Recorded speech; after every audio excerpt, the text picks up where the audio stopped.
Sisters is home to plenty of Central Oregon history, and a cemetery just outside the town tells some very interesting stories. Mackenzie Wilson takes us to Camp Polk Cemetery.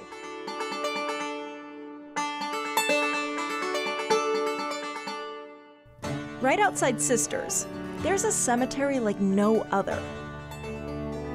Here, there's no freshly cut grass or even an orderly layout to the graves.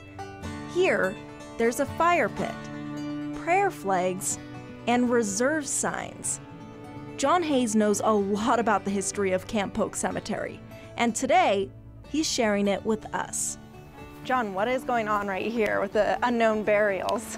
Well, this is referred to as the Camp Polk 9. These are people who are supposed to be buried here, however, their graves have never been found. And these are probably not the only ones. And they have some interesting stories, it looks like, just by what's on their little stones there.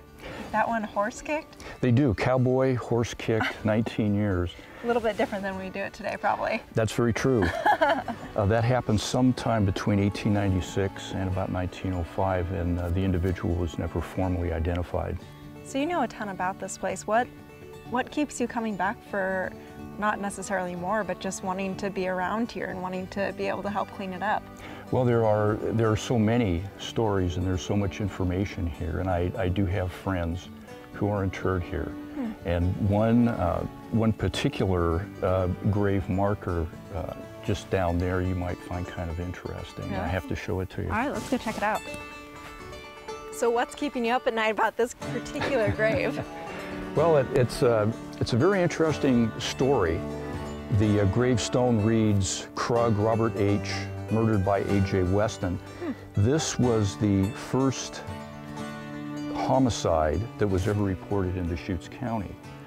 There was a great deal of hoorah about the entire case. I've researched it for a very long time, and things still don't match up. It's still kind of uncomfortable knowing that there are still loose ends in this case. So being a detective, what have you come to the conclusion of so far? I think there is a possibility that A.J. Weston, the accused gentleman, may have been innocent. Really? Yes. What really happened to Robert Krug, or at least what's written down in the history books, is too gruesome to say here.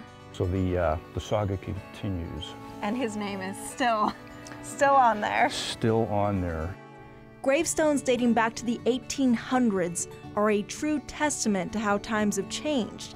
You see, many children are buried here, including two of the Claypools, one of the first families to homestead in the area.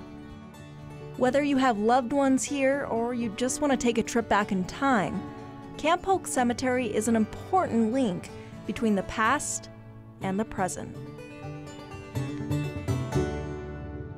Thanks, Mackenzie. It looks like a very interesting piece of history.